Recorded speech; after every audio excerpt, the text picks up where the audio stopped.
He's sending you out to die. In the Coast Guard, they say you got to go out. They don't say you got to come back in. This is the podcast. So there I was. It's how every great aviation tale begins. Episode 31, Fig. 31! That just doesn't seem right. I know. That's awesome.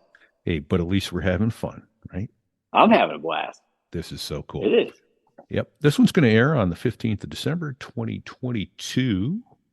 And we're still with Styx, our Coast Guard pilot, who opens up with a story. He was out searching For a naked little person.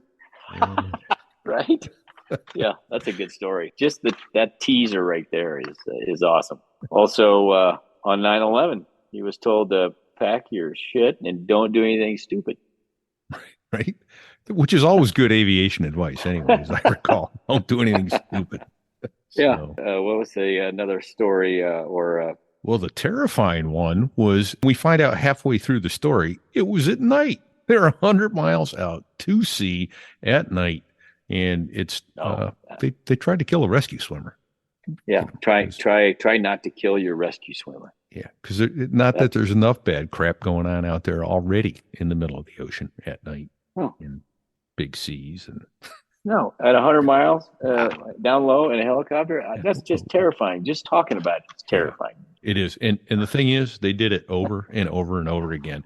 He has 74 search and rescue missions in his logbook. So God bless him. God bless all the Coast Guard pilots and rescue swimmers and air crew that go out there, usually in crappy weather, because that's when things really go bad, right? Yeah. Oh, yeah. It never happens when it's sunny and 75 with calm seas. No. Yeah. And that's a no-kidder. God bless them all. That's amazing. So sit back, relax, get your finger ready to press the float switch if you need to, and enjoy the show. Episode 31 coming your way now. 31. This here is a true story about crossing the pond at night in the world's smallest cockpit on the tanker through the weather. Oh, and to the tanker crew who did that, thanks a lot. We really appreciated that. I'm just kidding. No, I'm not.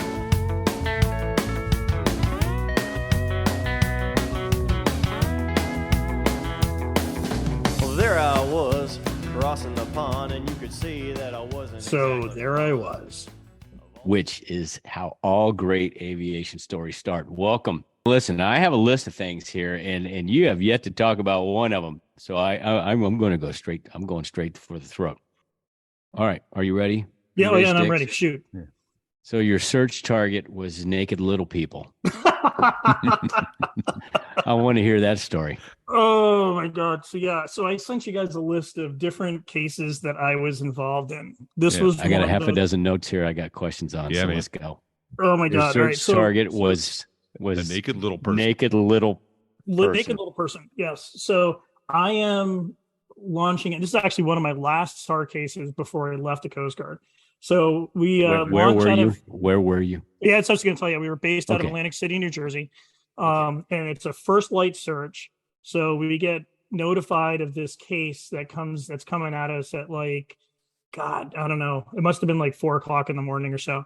So we're launching out at 5:30, and what was so we don't necessarily know exactly what all the details. So we get down, and there's the way that the rescues are coordinated. There's a rescue coordination center called an RCC, and this RCC has all the information. So as we're getting down, and they pass us our search pattern that we're going to be doing, and we're getting into we're maybe 15 minutes from being on scene, and we call over to the RCC and we're like, hey, so what's our search target?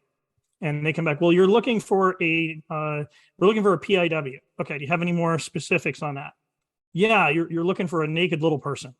So PIW is person in the water. I'm sorry, yeah, I got to correct. So person in the water. Okay. So in effect, really, in a nutshell, you're looking for a basketball in the water. Right. That's about how big basketball is probably easier to spot. It's going to be more flotatious and orange. And so anyways, so the word that's passed to us is you're looking for a naked little person. And we're like, what? And so I asked for, and like, okay, can you give us more information? Well, you're looking, and they're like, it's a small person who, I'm like, we're looking for a child. And they're like, no, you're looking for an adult. Oh, you mean like a midget? And the rescue that's coordination not the politically correct term. Exactly. Comes up, sir. I think the more appropriate term is going to be little person. I'm like, okay, all right. I'm so like, well, no, there's one, but one's okay. Hang on, I got to stop. I'm sorry. There's a difference. There's midget and there's dwarfs, which are both considered little people. Are they not medical terms? I could be wrong. They would be. I'm in a helicopter at 500 feet. Yeah, well, okay, there we go. Let's get to the important part here. Can you tell the difference at this point? What am I going to do? Put back. You're looking for a head in the water. Nope. I'm going to put back the person that's fully clothed in regular sized. Yep. Right? Nope. Exactly. You're too big. You're going back. You're not the one I'm looking for. Kick him out of the chopper there, rescue swimmer. Nope. Exactly. Wrong one. Throw him in. Yeah. That was okay. So that's really the story there. And then what transpired from that was, because this was probably like a 2.5 hour sortie, and sortie meaning mission, in case anybody's curious on that. Okay. So 2.5 hour sortie, and for the entire 2.5 hours that we're flying this mission, there was nothing but nonstop, puns, jokes being made. Nope. Can't even see that coming. Didn't happen. Nope. Never saw that one. Yeah, that was nutty. Did you find a naked? No. This is one of the cases where I didn't bring somebody back. Okay, not even a slightly larger person that was not a slightly larger semi-clothed person. All we found was a whole lot of blue water. So duty on 9/11. How much time you got for that one? As I was trying to reflect back a little bit back on my Coast Guard career, and actually what I've also done in the medical side of things, I've discovered I think I have a black cloud that has not left me. I was actually part of the response for both 9/11 and American Airlines Flight 587 that went in over Long Island. Yeah, which was like October. It was actually November. I was in London that night. Pretty close. It was pretty close, right? Yeah, it was right after 9/11. Everyone thought it was another terrorist attack. Yeah, exactly. And what it was that I believe the second pilot reversed the pedals. He snapped the vertical tail off. And ironically, one of my instructors from Kings Point was on board that flight. Really? Yeah. Oh, geez. On 9/11, I was off going duty. And I remember sitting at my desk. At the time, I was the public affairs officer. Off going duty. What was a normal duty day for you? So in a lot of ways, it's like sort of standing duty at a fire station. It's typically 24-hour duty shift. I'm sitting at my desk, and one of the other officers at the airstay comes in and says, hey, you might want to go into the ops center because a plane just flew into the World Trade Center. When he said this, I'm like, okay, yeah, I'm thinking it's a small airplane, private airplane. First thing I thought when I got the phone call, I thought some guy in a Cessna was in the clouds, flew into a building. That's what I thought. Right. Yeah, absolutely. As I'm walking into the ops center, I'm looking at there's a television screen up with the whole feed coming, I think, from CNN. And there's already one tower burning. And all of a sudden, you see a second plane fly into the second tower. We saw the same thing at the same time, bro. And my brain thought, oh, I'm just watching a replay of the first thing. Yep. Right.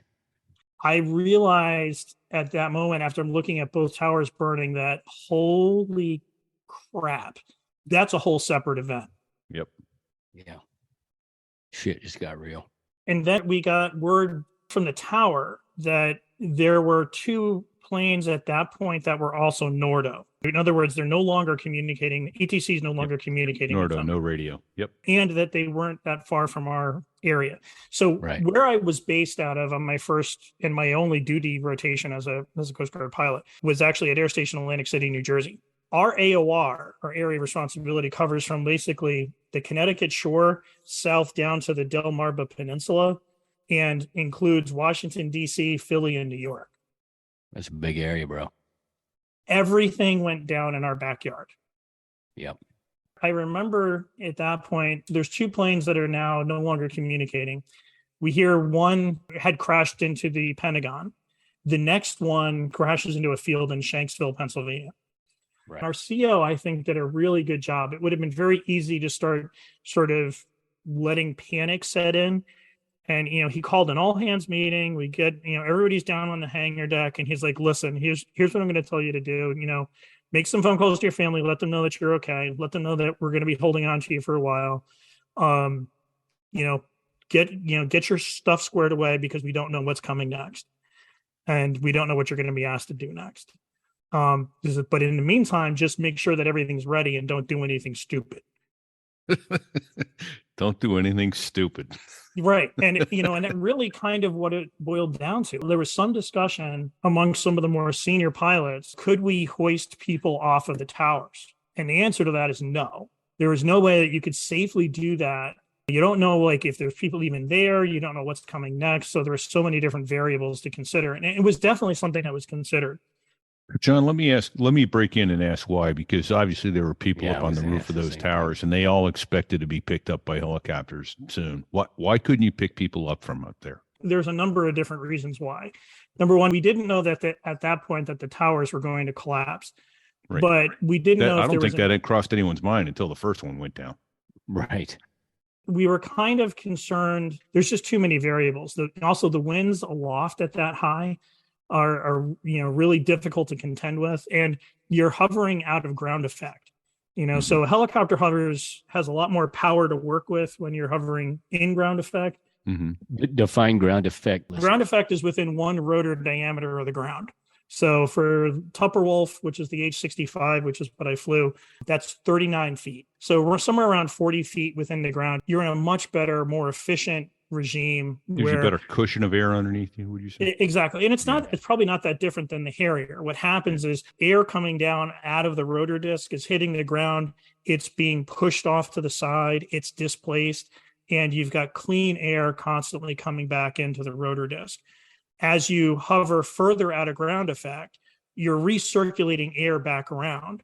And you can then find yourself very easily in something that's called settling with power, which is where the helicopter starts settling out of the ground, out of the air, and you have a rapid rate of descent. And the only way out of that is to actually fly out of it. You got to push the nose over, forward flight, drop your collective, and move and get forward airspeed. Why couldn't you get within 39 feet of the roof and pick somebody up? I'm totally ignorant on this. You've got antennas, towers. Okay. There's so many variables and things that we didn't know. Right. And we do a lot of crazy stuff. Yeah. In terms of hoists, and I'm assuming there were no helipads up there on top of those two towers. No, there's no helipads up there. I've flown over New York City a number of times, and the winds aloft in that area pretty rough. Probably one big burble. Although that morning was pretty kind. It was a beautiful September morning. Things looked pretty calm. It was. Just to set the record straight, Harrier hovering in a Harrier, it has no aerodynamic. There's anything you said about the hovering and ground effect. That's all. That's no. Okay. Yeah. So I don't know a thing about that. It's okay. It's cool. It's an awesome aircraft. Oh, it's magic. But let's get back to your story. Yeah. So you're stuck. You're told don't do anything stupid. Get your stuff in order, and we don't know how long we're going to keep you. Right. We'll be done with you when we're done with you. Here's what I'll tell you. What was unique for me on September 11th was everything that transpired after that. So I actually flew over ground zero a couple of different days. I've actually got pictures shot from the aircraft. One of the more interesting missions that I got tasked with. So I actually flew over ground zero on September 12th. I think it was the 14th or the 15th. I flew some air marshals down to Ronald Reagan Airport to go basically meet with the president. When I went back and I looked at the month of September for 2001, I actually logged 22 flight hours, which I hadn't thought much about. But if you asked any other pilots how many people actually logged hours in September of 2001, the answer was probably something close to zero. Much closer to zero than that. Yeah. Wow. And here's the other interesting thing about that. So you flew over ground zero, you flew air marshals down to Reagan Airport to meet with the president. Yep. Yet you're not trusted to bring nail clippers on your damn American Airlines flight to Dallas next week. No, I'm not. No. Okay. No, and I can't bring more than 4 ounces of shampoo. That's right. No. Well, you have a beautiful head of hair, by the way. Yeah. I just want to say you probably need that shampoo. So 9/12, you're flying, you're logging. Yeah, I flew a lot in September and a lot thereafter. But here was one of the funnier stories that happened out of that. We get requested by the air marshals who happen to be co-located with us at Air Station Atlantic City. Yeah. And they say, hey, we want you to fly us down to Reagan so that we can go meet with George Bush. So we call up to ATC to file a flight plan. And the first question that we get is, what's your Scantana priority code? Scantana. Yeah. That's something you can you actually look up. this one up. I know, right? And so I'm like, what the F is this? So I kind of tried to balderdash my way through it. It's in the FIH. And I said, priority 3. And then there's just the click. And they hang up. So we make a phone call. I meant 1, damn it, 1. So we call down to headquarters and we talk to the chief of aviation and we say, like, what the hell is this Scantana thing? All of a sudden you hear in the back on this conference call, this one little ensign in the back of the room go, oh, wait, I know what the answer to that is. And then you hear him quite literally dash out of the room and then runs back and he pulls out this booklet that was written during World War II. And it's all about like how the military will take over the airspace over the United States in a time of war. So we get our Scantana priority code, now call FAA back. I get my clearance to go fly down to DC. And I got a flight clearance like I will never, ever get in my life again. Right, because there's nobody else flying. Nobody else is flying. So the tower calls up and goes, sure, you're clear to land wherever you want. Would you like, and then this is the tower controller, mind you, would you like us to call for a rental car for you? Would you like fuel services? Wait, did you say this was at Reagan? Yes. Wait. Ronald Reagan, this is a Class B, super busy airport. Yeah, one of the business airports. Yeah, I'm familiar. I go in there all the time. Normally, you go in there to land, and it's like, yes, you can land at this exact spot that's about 10 feet by 10 feet, and don't move out of there until plus or minus 10 seconds, or your clearance is canceled, right? Yeah, exactly. And so we are cleared in, and we land, and we're like, holy moly. So he's calling all these things for us. And finally, the pilot I was flying with goes, so are you pretty bored up there? He goes, out of my skull. Right. Yeah. So Right, he's just now doing all this stuff for us. Should have had him bring a large pepperoni, Right. Extra sausage. So what you guys are offering. So now we're RTB. So we're returned to base and we're flying out of there. And we're flying with a mode 2 squawk. So mode 2 is like a discrete squawk that's different. Squawk meaning your identification, friend or foe. It's a way that ATC can track you and identify who you are and what you're doing so that you don't get shot down. Hey, and by the way, there's only military aircraft and absolute emergency aircraft that are flying at this point. Right. So there's nobody in the air. It's probably the most eeriest flying experience you've had. Yeah, absolutely. It was bizarre, and because you're looking around, and normally I'm used to seeing on the TCAS all sorts of aircraft near us. There's nothing, nobody's flying. So we've got a mode 2 squawk in. We're coming out of DCA, and of course, we clear out of the airspace. We check out with tower, and we say, hey, we're clear to the north, and he says, you clear to the north, squawk VFR. And just because autonomic response, this is what we do, So as we're cleared to squawk VFR, I can't remember who, either myself or the co-pilot puts in 1200 onto the squawk into the CDU, which is our computer that controls our, IFF. And that resets our mode 2 squawk. Oh, so the mode 2 squawk's now gone. We're squawking VFR, and nobody is supposed to be flying around without a discrete squawk. Right. Not even 3 seconds later, the voice of God comes over the phone over the radio on guard so basically UHF, VHF. So, on guard. both God military on all frequencies. Yep. And it's, this is Dark Star, climb to maintain 2,000 feet, set 500 feet, prepared to be intercepted. And out of nowhere come these 2 F-16s. And we land over at Andrews, we reset our squawk and head back home. But man, that was probably the most terrifying couple of moments. Did they, of course, F-16s don't join in formation on a helicopter. They're coming by at a clip. and they just want you to know you're going to do what you're advised to do, or shit's going to go bad, right? Absolutely. But I mean, think about it this way. I'm flying a bright orange helicopter. Yeah. Seriously? I get it. It's bright. It's daylight, right? It's daytime. Yeah. Oh yeah, it's day. Yes. It's like 12 yeah. o'clock. You know. Yeah. There's nothing else going on. I hit the and, wrong button. You know, it's cool. And you know what? We just got attacked, and so we're all playing the same game. And these guys are on cap, and they're bored, and like, okay, the Coast Guard guy forgot. The Coast Guard guy forgot to squawk. Yeah, it's an opportunity to light them up.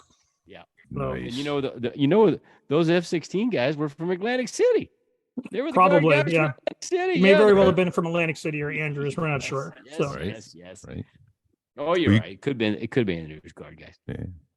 So you got a couple other ones in there too. That one was we nearly killed a rescue swimmer, and then the other one was I think it's the one you related to me, which was about the whale watch, which is just horrific. If that's the one I'm thinking about. But yeah, so tell me about trying to kill a rescue swimmer. Yeah, I want to hear about killing a rescue. Tell me swimmer. about those guys, because we had GT on a previous show, Navy helicopter pilot, and he wrote a book about the rescue swimmers in the Navy. Those guys are full on studs. They big respect for rescue swimmers. Big respect. I have an infinite amount of respect for my rescue swimmers. The one thing I was going to ask, is it possible to take like a 2-minute pause? Absolutely. Charlie will pause the recording right here, right now.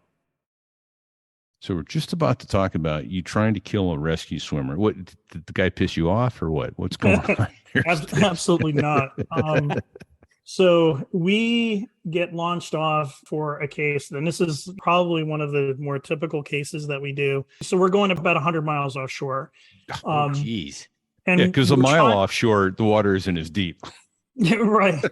And I should bring back, we should have started this whole show off with, I'll tell you a couple of Coast Guard jokes. So we're going 100 miles offshore. So there's 2 helicopters going. At Air Station Atlantic City, it's a long story, but we consolidated Air Station Brooklyn and Air Station Cape May. So there's 2 B-0 aircraft. B-0 meaning ready aircraft. So that's an aircraft that's got a 30-minute launch window.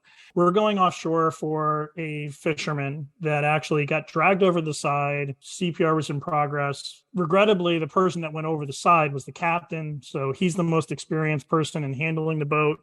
Oops. We are flying cover, and we're watching one of our other helicopters go in to try and pluck this guy off the boat. And they get over the boat, and I'm sitting on my NVGs and I'm watching all of this transpire. And I think what was happening. You failed to mention this was at night. Thank you. 100 miles over the water at night in a helicopter. Jeez, come on, Sticks. I'm telling you, that shit's dangerous. A little bit, but yeah. So, and it's because this just sort of goes into, this is just what we do. Yeah, this is another Tuesday. Okay. Well, that just upped my stress level right there. Yeah. It's overcast. From what I recall, it was overcast, probably about 30 to 40 knots. Sea states 12 to 15, maybe 20. The platform we're hoisting from is, I'm going to take a gander, say probably about 30 or 40 feet in length. So not very big. So they're all over the map. So it's pitching and rolling like you read about in 12-foot seas. So they're trying to put their swimmer on. And the game plan was they were going to put their swimmer down. We were going to put our litter, come in, put our litter down. That swimmer was then going to load the patient into the litter. We would hoist the litter, and then we would medevac the patient with the second crew coming back in to pick up the first swimmer. Okay, the litter being the stretcher in which the patient is strapped. It's like a stretcher. So to understand full Coast Guard crew is 2 pilots, a flight mechanic who's the person that's directing my hoist, and then the rescue swimmer. And the rescue swimmer is sort of our EMT as well. A good portion of what we do is also medevac missions. I have one more logistical question, bro. Sure. So the first crew was going to drop the swimmer, but they were going to put him on the ship, correct? On the boat, right. Okay, go. So in the process of trying to get the swimmer down, the person who is at the helm should be trying to maintain a heading where the winds are now coming about 30 degrees off the port bow. That allows the helicopter to come in and keep a nose into the wind and maintain some degree of visual contact with the water, at least the boat, and then we usually drop the swimmer down on the port quarter of the boat. But what happened is this person who's driving the boat kept steering, looking over his left shoulder, and you got that connection between your chin and your hand, and he kept Staring straight into the waves. He kept steering to the left, and of course that also put him more into the waves. Long story short, as they're trying to put the swimmer down, they got out of position. The swimmer gets down. The cable gets wrapped around the mast of the boat. No. And as that happens, all of a sudden the helicopter is starting to move forward and over the boat. They're now lost contact with the boat. So immediately they start now trying to back up and come back to the left so they can get the visual of the boat again. So you're in a second bird watching this, right? Right. Yeah, Okay. I'm watching. Are you able to give any guidance to the pilot flying this thing? No. Okay. I mean, stay out of it. Your best bet is just to sort of watch. I have to ask another logistical question. I'm sorry to interrupt, bro. I'm This terrified. is kind of important to the story, though. I know. Pilot in command, the guy that's actually flying the aircraft, is he in the left or the right seat? So this is different. This is a difference between fixed wing and rotary wing aircraft. Right seat is the pilot in command, typically. So your aircraft commander is usually on the right seat, or at a minimum, the person who's doing the hoist is in the right seat, and the person that's the safety pilot or the backup pilot, it's on the left. Okay. Because the hoist and everything is set up on the right side of the aircraft. And that's why that's set up that way. Okay. So long story short, this swimmer ends up down on the boat. The cable's wrapped around the mast. The boat's now veering back around to the right. The helicopter's backing down and going to the left. And the swimmer is still attached to the cable. Oh, shit. And so the I've got to swimmer- ask this. I'm sorry to interrupt because this is a good story, and I promise this is the last interruption. But if I came to you and said, "Look, I want you to consult me on this. I'm a movie producer, and I want an action-packed Hollywood night rescue, and we're going to do this, and we're going to wrap a guy around the mat," you go, "Bullshit, it doesn't happen." Yeah, no. So he got dragged through the rigging, and he came back up, and he was a train wreck at that point. So then we get the call back from them. We're actually en route to the trauma center with our swimmer who's severely injured. And now it's up to us to complete the hoist. So we do end up getting the person off the boat. I remember the day after we completed the mission, regrettably, the person in that we were trying to help did not survive. I didn't expect it to go that way. Just the process of doing the hoist alone would kill the patient because of the interruption in CPR, the amount of time that would transpire between when you would do it, when you would actually get the person up and then be able to resume CPR. You're going to kill the person. So anyways, the swimmer had a myriad of injuries, everything from, multiple fractured ribs, liver lacerations, splenic lac, cervical, I think a cervical vertebral fracture, collapsed lung. Good Jesus, Lord. it sounds like he did everything but drink the water at Camp Lejeune. Yeah, he was a mess. This is horrible. Oh my God. So tell me he survived. Is he okay? He survived. What was regrettable, what I felt bad for him was he was about a year from retirement. Oh my gosh. Oh my gosh. I have nothing but the greatest respect for our rescue swimmers. Oh, as do I. And these guys train so bloody hard for what they do, and they just put everything out there. The worst part for me was I'm the safety pilot for this flight, and I'm powerless to do anything. All that I could do is afterwards, go and visit him in the hospital and say, "Hey, dude, I'm really sorry." It looked gnarly from where we were sitting. Yeah. Yeah. Well, we're just hearing it. Oh my God. And I'm sitting here. I am just not finding it. I think you told me at one point it was semi-realistic as it goes. The Coast Guard movie with Kevin Costner. Right. It's The Guardian. The Guardian. Yeah, the Guardian. Yeah. There are certain aspects of it that I think Hollywood. that ring true, but there's a lot of Hollywood in there. Yeah, sure there is. That's right. That's how you sell tickets, baby. But I think it does a nice job of saying, hey, you know what? You don't make it through this school and jump out of helicopters because you felt like jumping out of a helicopter one day. Right. It takes a lot of stones and a lot of training. What you're describing, flying at night on the goggles with an 100 miles overcast off in coast. 100 miles out to sea, 20 foot, 15, 20 foot seas. No thanks. Terrifying. No, would no not. thanks, Sticks. Not interested. Hard pass. Love you, bro, stop. but no thanks. What I will tell you is, and like I said, when I started this discussion, I said I'm average. I wasn't even one of the ones that went to Alaska. Oh man. Okay. Well, I want to hear another story. I've got okay, shoot. I got a topic. You were a hero for 6 minutes. Oh, I'm trying to remember which one was that. So jet pilots look alike. Oh, Racist. yes. You racist. So there's actually even hoist cam footage to back this up. I think I just passed my first pilot check, and there's a whole discussion there to be had on what the progression is of a Coast Guard pilot. But what I will point out, and it's kind of an interesting fact, is so from the time that I come out of my T course, which is comparative to what you do in the RAG. So when you come out of the RAG and then you go to the fleet, I came out of the T course, I fly back home to Atlantic City. 3 days later, I've got my first duty. I'm on my first rotation as a duty standing pilot. Nice. I flew my first SAR case within 7 days of finishing my T course. That's feet right in the fire right there, buddy. Right now. Yeah. Yeah. So here's the thing. I'm on duty, and it's not long after 9/11. I want to say it's like February, and we get word of an F-16 pilot that ejected into the Pine Barrens over New Jersey, and we're like, oh, okay. So we're beating feet because we want to. Obviously, we get brother pilot. So this is my first operational hoist of an individual. And it actually happens to be not over water, but over land. So I'm actually hovering well out of ground effect. I'm sitting up at about 150, 175 feet.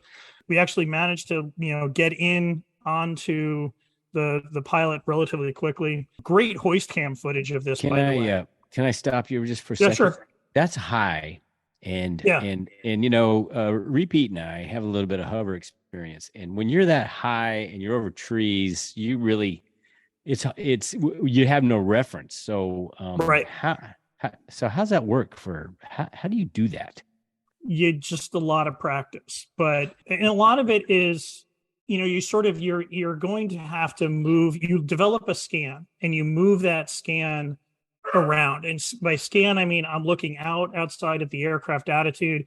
I'm looking at my altitude. I'm picking a reference somewhere near close that gives me an idea if I'm moving forward or backwards or left or right. There's actually hoist cam footage where we're getting ready to deploy the swimmer, and the swimmer knows I'm the FNG, and he comes up on ICS. So we're getting ready. New guy.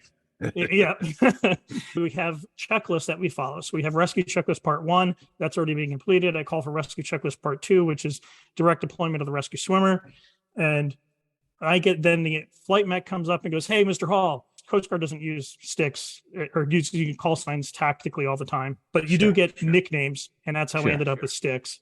Long story or short story there, but I'll go back to that later. Great nickname. So he comes up and he goes, "Hey, Mr. Hall," he goes, "The swimmer wants to ask you something." And the swimmer comes up and goes, "I just want you to realize there's a lot of trees here, and if you don't put me down right, you're going to drag me through all those trees." And so I actually have the hoist cam footage with that whole interaction between me and the swimmer. Which is kind of ironic because you're dropping him in the trees. Yeah, exactly. And he's a swimmer. But I can understand his concern.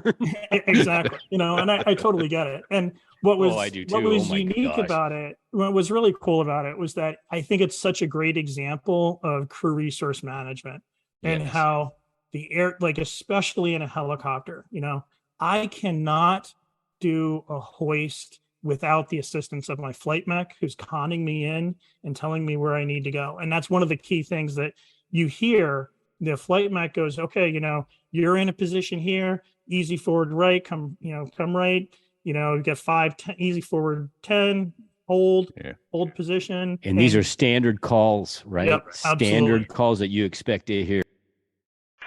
Rescue checklist part 2, 2 complete readiness for harness delivery of the swimmer. Roger. Okay. All right, if someone has something to say. Back up ICS real quick. Sure. Yeah, Mr. Hall, we got about 15-foot trees here, so okay. If we don't keep it steady, I'm going to get pretty, all right, that's fine. Just want to let you know that, sir. Okay, just give me a target that you want to shoot for. You just keep your reference on whatever you need to, sir, and just let you know that's how it's going to. Okay, I think right below us here, James. Right there? That looks like a good spot. Right there. You want to hold on? No, okay. All right. All right. And rescue checklist part 2, complete readiness for harness delivery of the swimmer. Okay. All right, I can go on hot mic and check the swimmer. On hot mic, check the swimmer. That's power. And swimmer is ready, booming swimmer out. Okay. All right, sir. Keep your whole position. Swimmer's going down. About right 10. Reset my right open. Easy right. Easy right. Hold position. Swimmer's halfway down. Swimmer's going down. Swimmer's giving a hold signal. Going down. Swimmer's about 10 feet off the deck. Swimmer's going down. Swimmer's down. Swimmer's on the ground. Swimmer's disconnecting. Hook's coming back up. Swimmer is okay. Hook's halfway up. Okay. Pull back left, throttle back. Roger, comes back. Self-descend. Roger that. You are clear back. We're lighter. You're at 90%. You got plenty of power. Hook's coming up. Hook's just below the aircraft. Hook's coming up. Hook's outside. Cabin door going off high line. Roger. We might have to dump some fuel. We're only at 90%. Hold on there. Okay. What's our reserve right now? 12-13%. Okay. You get an Yep. easy forward right. Yep. Are you just mentally moving the chopper at this point? So I'm looking visually out and down towards my right a little bit. And I would put in a moment. So I would start to get the helicopter edging in that direction, maybe just 2 or 3 feet forward and right, Yeah. until he says, okay, I'm over position. And then I'm going to just bring that cyclic back just a touch. Okay. And then I release the field trim. There's a little trim switch there. And that sort of holds the cyclic into that position. And now I can make small, just small, tiny corrections that I might need to for wind. And then at that point, it's a total, you're looking out, you're just constantly having to move. As soon as you start fixating on one thing, you're screwed. You just keep your eyes moving and you're looking at my altitude. I'm looking at my airspeed. I'm looking down at the ground. I'm looking at my power. I'm looking back at my attitude. And I'm looking back at my airspeed. And it's just, you're constantly moving that scan around, taking in as much information as you can. And it's a lot like flying formation, Yeah. You're flying formation on the ground. especially when you're hoisting to a boat, we get that boat underway. We get them going so that the winds are coming off of their port bow by about 30 degrees. And we're now into the wind and hovering over the boat. The challenge really becomes as soon as you're over the boat, you're really got a few visual references to work with, but you're listening to that swimmer and the swimmer is able to tell you, okay, am I moving forward too much, too little? Am I over the right position? And that's this dance that just goes on between the mech and the pilot. It is amazing when it's clicking right. It's awesome. And the pitch of his voice, I bet, is no. Yeah. Okay. But, which brings up to a whole nother That's interesting story. And I would ask you guys this: what was the one big warning sign that you would look for when things got bad? When things were going in the wrong direction, what would happen? Comms would stop. Exactly. Yeah. When it gets quiet and nobody's talking. Yeah. And that's exactly what happened to me on a night when we were well offshore. It lasted all of 40 seconds, I think, altogether. We're in a hover. That's a lifetime. It's an eternity. We were sitting 40 feet over the water, over a boat. Yeah. It's night. And again, probably a lot like what we were doing with this other case, again, another 15, 20 foot seas, easily 40 knot winds. All of a sudden things get really quiet. I look up and I look at the cockpit and all of a sudden the nose is climbing upwards and we're climbing up through 25, 30 degrees nose up. the right wing is rolling to the right. And now we're slowly coming towards maybe, 25, 30 degrees right wing down. And I look out the right window. I'm on the left side on this case. And I look out and all I see is water. And then I look out, and this is with night vision goggles, and I look up and I don't see anything out the left side of the plane. And then I look at the radar altimeter, and the radar altimeter is descending through 25 feet. No.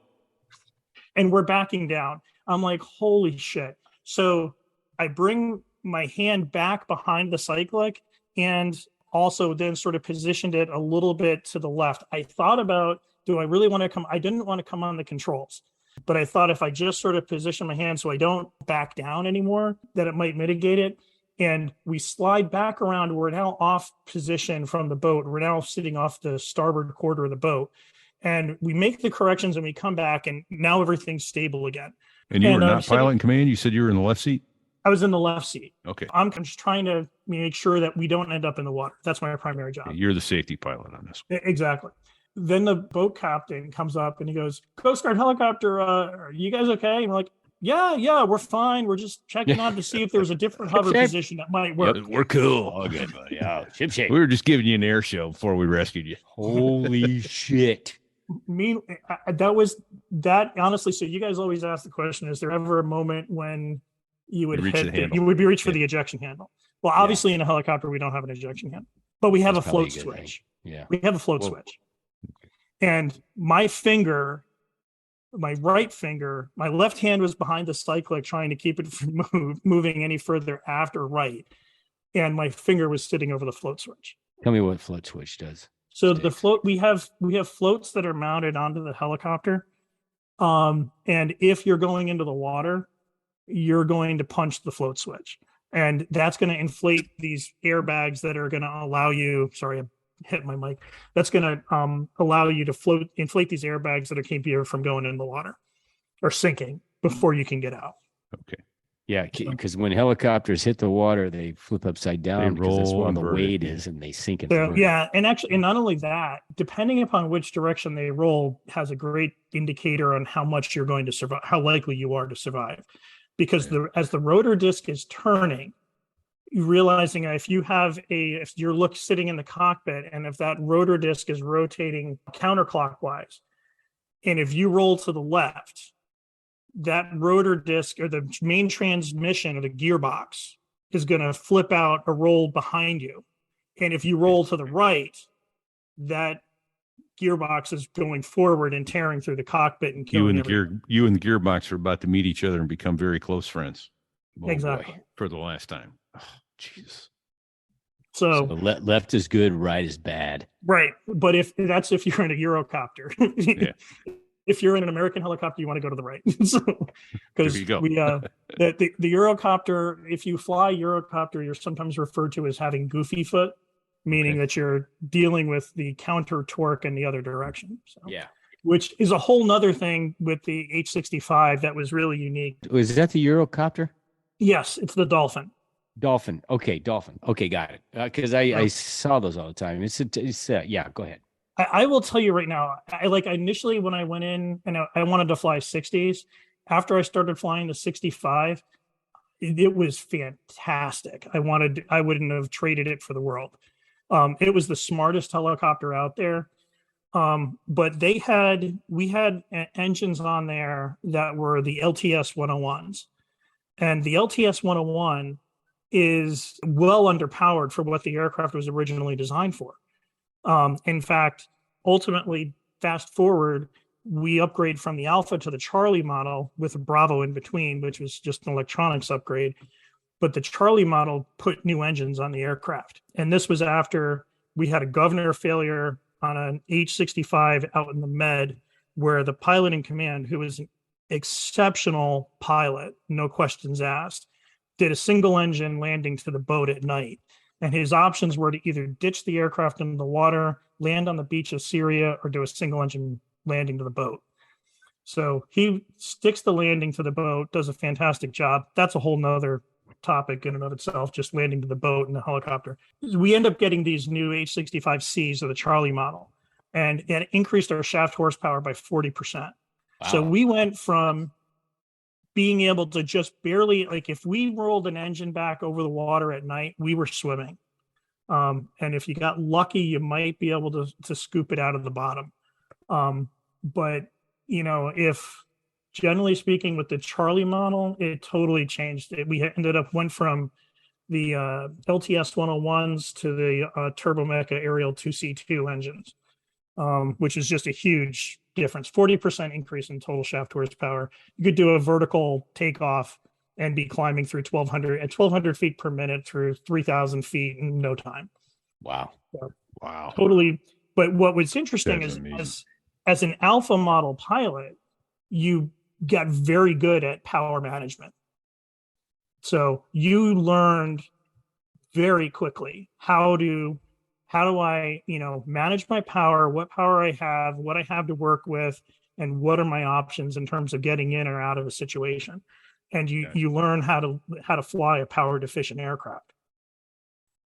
We got time for a couple more stories. One, I do want to hear about this whale watching one, because I know that was a tough one, and I'm not sure. I don't know if we want. Yeah, we don't want to finish on that one. So we should go to the Winnebago. We should close it out on something upbeat on the Winnebago on the boat. I think the Winnebago on a boat's a good one to end it on.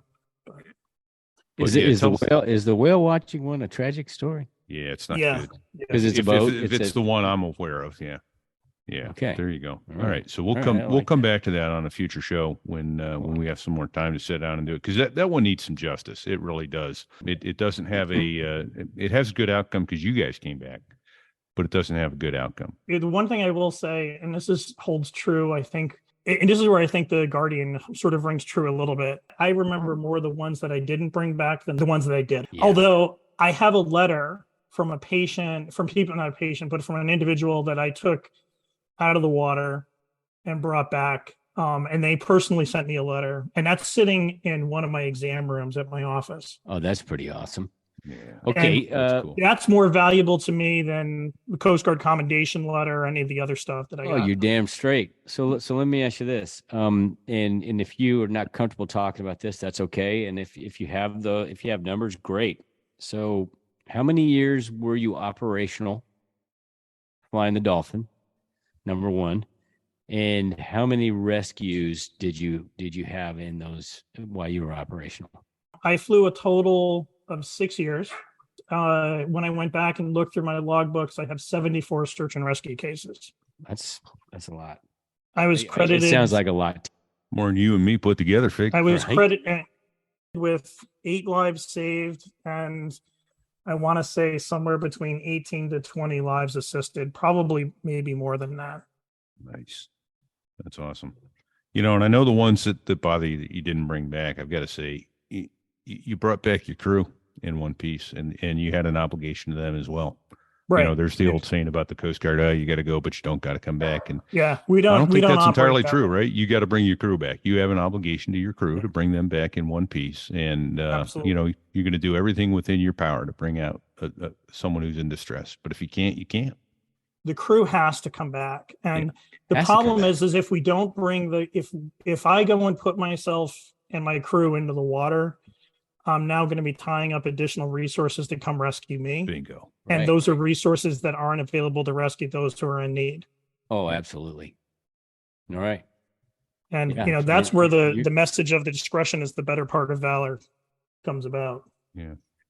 But let's talk about the Winnebago. What's this about a Winnebago on a boat? So there I was, and it's the Miss America Pageant, and we're tasked with flying the Homeland Security mission for protecting the coast of Atlantic City, New Jersey. The mission assignment: report anything that's abnormal off the shore of New Jersey. So, we're out on NVGs. I'm looking around, and there's this boat that is quite literally making its way up the coast of New Jersey, about ready to make the turn into Atlantic City Inlet. And I look down, and there's this bright glowing spot coming off of the boat, which sort of got my attention, which is like, that looks odd. So we drop down, and we take a closer look at it. And on the first pass, I'm looking, and I go, so the outline of the boat's really unique. It's got like a large platform. There's like a, almost what looks like a ramp on the front of it, totally out of the ordinary from anything that you would normally see off the coast of New Jersey I think it was February. Right. And I'm like, what so now we're up at 1,500 feet. I'm like, what the heck is that? So now we make another pass and we drop down a little lower. As we're coming back down lower, I look at this vessel, and it's in World War II vintage Higgins boat. Yeah, Higgins boat, like what you landed on Omaha Beach, even. Exactly. Right. And so I'm looking at that, and then I'm looking in the middle of it. I'm looking, what the frig is that? And so as we, now we drop down one more pass, we're now down to like 300 feet. So we're coming over, and I look over, and it's a Winnebago. It's like a recreational vehicle sitting on a Higgins boat with 3 guys standing around a grill, grilling I don't know what. And so the grill was lit. It always lit. Oh yeah, no, totally. So you could see that in the MVGs, obviously. Yeah. Oh my gosh. Okay. So I'm like, and so now I'm like, okay, and I tried going back to look and see if we had taken pictures of it, but it's probably just the stupidity of it all. But I am laughing my ass off. Now I've got the worst case of the giggles, and now everybody How do I else report this? That's and unusual. everybody else in the plane and the aircraft or the helicopter has a case of the giggles. And I'm trying to report this in to our group operations center. So I'm just like, I can't even get a word out straight. Finally, it's my rescue swimmer, I think, who finally has to call it in. And is like, yeah, no, the pilot's in hysterics, but there's a Winnebago on a Higgins boat making its way into New Jersey. So they actually launched the boat station to go out and do a boarding on it and figure out what the hell was going on. Good. It was like 4 or 5 guys just, I don't know, we're just out minding their own business, dude. Probably grilling we're bison or elephant we're steaks coming or into something. New Jersey. We're going to anchor up here. And it was guy night. We drove the Winnebago on my buddy's Higgins boat. We got steaks going. We got stogies. Got some scotch. Yeah. It's like, what do you mean Miss America Pageant's going on? We don't know anything about that. I mean, the whole thing there is like, are you kidding me? It's like, how's this, That's a great and like story. the whole tasking of the mission was to report anything that's out of the ordinary. Well, that was definitely out of the ordinary. You don't see that every day, ever. No. Right. And it was a unique, certainly a unique Coast Guard experience. If you were one of those guys on that Higgins boat that night, reach out to us. I've We tried want to to hear what the find hell this. you were doing. I've done a Google search and tried to find, There you I've done Higgins boat, Winnebago, Higgins boat, Too funny. How many people own those things? I mean, I don't know. There can't be Like that 7. many of them. Probably 7. No. In the plane. I'm sure. I know what I friggin' saw. And you could sit there and tell me, you were hallucinating. You don't know what you saw. Right. And, but no, I wasn't the only one. And I'd have to go back and look and see who my co-pilot was. But That's awesome. No, that's awesome. Now we want to hear from you if you were driving that Higgins boat that night. So, well, let me close it out here for this week then. But we have got to have you back and tell a couple. We've got some many more good stories I can tell. I know there's more stories. We We sucked up a lot of time with admin, and we want to get to the meat. But it was good admin, right. Will you come back? People listening to this may apologize decide for to go that. to the But academy. the Kings Point story is a huge part of how I ended up the way that I am. So Yeah, That explains a lot. get to the academy. So the cool thing about it, and this is what I would say, and this is what sort of drove a lot of me, is so the motto for Kings Point is acta non verba, which is deeds, Action, not words. Yeah. These not words. Yeah. Beautiful. Well, that's awesome. Well, Sticks, thank you for your service. And I know I speak for dozens of people who are out there walking the planet today that would not so be doing had it not been for your actions out there on a dark night over the ocean on NVGs. 100 Nuts? miles. 100 miles. Yeah. What are you nuts? 12-foot seas, under an overcast, putting a wet rescue swimmer in the water, trying to put him on a... No, that's just crazy. You guys are a different breed. And Absolutely. I do, and I want to echo that. Thank you for your service. Hey, and let me ask you this. When you when you went into the Coast Guard, you were technically under the Department of Transportation Correct. and then transferred eventually to the Department of Homeland Security, correct? Correct. Okay.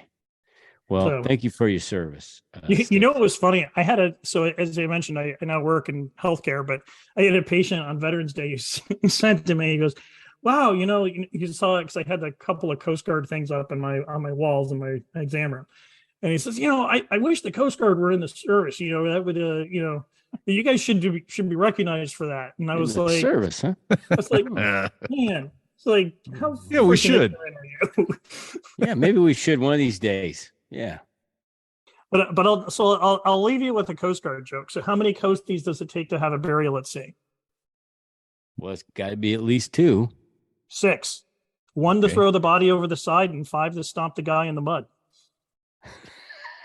That sounds like a Marine joke. Yeah. Right. Well, Oh, Lord. I applied to get into the Marine Corps, but I kept passing the test, so they put me in the Coast Guard. Your IQ was too high, bro. Ow. I think we've been insulted, Fig. I'm not sure. Oh, I just that was insulted not funny. ourselves. That's The okay. Marine Corps is not insulted by any. Right. I want to thank both of you for the podcast itself, for what you're doing, what you're adding to the aviation community in general, and what you're doing for recognition of our service aviators, because it's what they do and what they sacrifice is so much more than just strapping into an aircraft and doing this. Yeah, it's there's a lot to be said for what it is that we do, whether you're a Marine Corps pilot, whether you're a coastie or a Navy guy, and I think, unless I'm mistaken, I'm your first coastie, but I'm honored to be that individual. You are indeed, and we appreciate This that. is history. I also have to give you so as I mentioned, how I ended up with the nickname Sticks, or the call sign Sticks rather. So as I mentioned, I was the public affairs officer of the PAO at the air station. I would frequently be on the phone and I would say like, "Hey, I'm John Hall." They would say, "You're John Paul." And I'd be like, "No, John Hall." And they'd be like, "No, John Paul." And I'd be like, "No, John Hall, HA double hockey sticks." And that got shortened to Sticks. So Sticks. It's Thanks. perfect. That's how call signs are grown, bro. There are a lot worse call signs to have. Oh, yeah. Out there. There's Cans, which is the guy who runs out of gas before he gets to the air station and ends up with the nickname Gas Cans. It could be a lot worse. In addition to thanking you for your service, I want to point out to the folks that are listening and have seen our webpage. Sticks started listening a few shows in and then went back and quickly caught up. So I think he's listened to most of the shows, as evidenced by his reference to them during the show. He has also done the artwork, the banner on the Facebook page, the new logo on our website.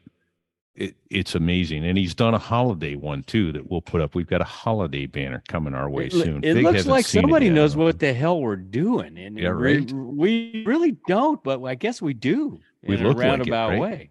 So Thank you, it's Sticks. deeply appreciated. It really is. It And if you is. look closely at that logo, you'll notice that the attitude indicator is upside down from the pilot's perspective, and there's a right side up goat in the reflection of the visor, and that goes back to an old Gary Larson Far Side cartoon. Some mountain goat doing up here in the clouds. Yeah.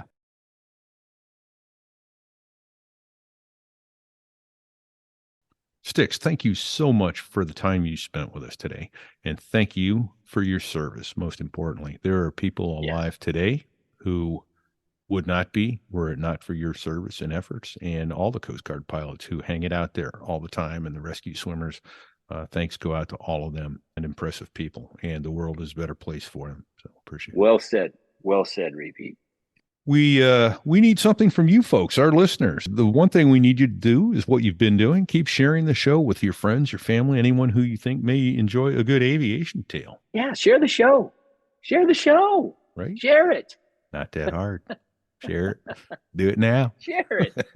The other thing we need you to do is join Rumble, please. We are on Rumble at sothereiwas.us/Rumble. That'll take you to our page. And if you would subscribe there, we would highly appreciate it. You don't even have to go back and listen at any point in time in the future.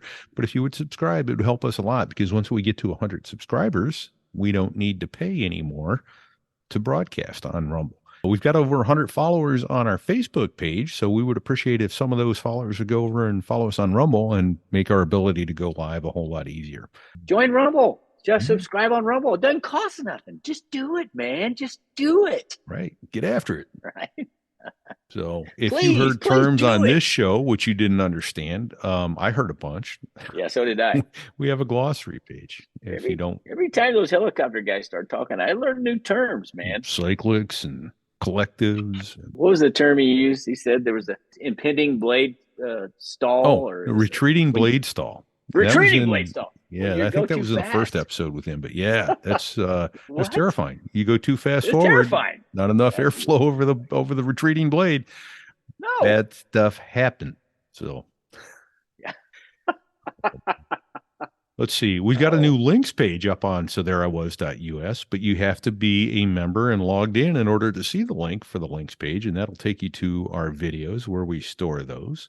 And if you would like to subscribe to the show on a podcast app, the best one for us is the Apple Podcast one. Although, you know what? Listen, anywhere you can get us. You can get us on iHeart, on Spotify, on Stitcher, on Pandora, all over the place. Anywhere you find a podcast, you can find us. And we appreciate you going and subscribing. But if you get on Apple Podcasts, we'd really appreciate a 5-star rating. And if you would take the time to write us a review, we would appreciate it. We've had some amazing reviews. We are humbled by the nice things you said to us. Seriously. And we love the feedback. Anything we can do to improve, we want to know. So lastly, I would like to thank Dave Hamilton over at the Mac Geek Gab. He has been instrumental in getting us up and on the air and helping us bring these shows to you. And finally, who brings us our music every week, Fig? That's our friends, the Dos Gringos. They have an episode coming up, and they were so fun to interview, and their music is awesome.